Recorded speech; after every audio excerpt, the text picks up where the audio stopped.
Frustrated by violent attacks against them, some foreign nationals have opted to return back home. The first group is expected to leave the country today. Buses will be sent to Katlehong in Ekurhuleni to help transport those leaving. More than 600 Nigerian nationals have opted to take up the free option to leave South Africa. eNCA reporter Heidi Giokos is at OR Tambo International and joins me now live. Tell us what's happening there, Heidi. So, Jane, this morning we started off at the Nigerian consulate where we saw many Nigerians getting onto buses to get themselves to the airport as quickly as possible. We do understand that the Nigerian government has offered a free ticket back to Nigeria after the recent xenophobic attacks. So we are at the airport right now where many of the Nigerians have arrived to board their plane. We do understand that the first flight is expected to take off at about 9 o'clock today.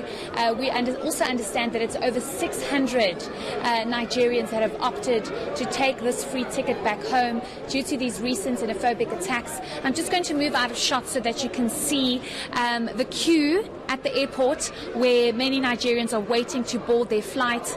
And, you know, we see lots of young people, we see lots of children with their mothers waiting to board that plane. We did try and speak to some people. Of course, many of them are very reluctant. They're saying they're under pressure to get onto that plane.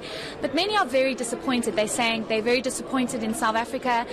They're saying that they've come here for a better life, a better opportunity, and they are being pushed away. The one gentleman we actually spoke to, he says he's a writer, and he says that the thing that's hurt him the most is that African people are doing this to African people. And he says it's got nothing to do with xenophobia, but rather Afrophobia.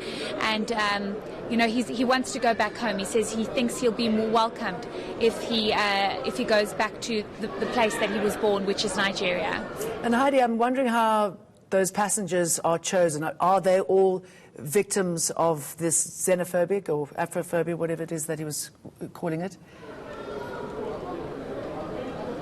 So that's what we're trying to establish. We're trying to establish how, you know, these foreign nationals were selected to be on the plane. But we do understand that there was an option for those who want to board this flight. It was a free opportunity from the Nigerian government, and over 600 of them opted to do so. I don't think it was limited in any way. I think those, as many of those who wanted to board this flight were given an opportunity to do so. Of course, mothers and children were given first preference to go back home.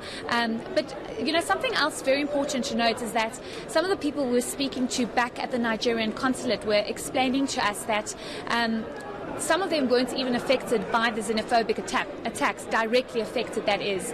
Some of them were saying that they've been wanting to go back home, but because they've been struggling financially here in South Africa, it's been difficult for them to save to go back to their hometown, their home country. And now that the Nigerian government has given them an opportunity to do so, they've taken it with both hands. So, you know, I think I don't think it's a first come, first served basis. I think the Nigerian government has given an opportunity for all those who wish to leave South Africa, of course, at the back of these xenophobic attacks.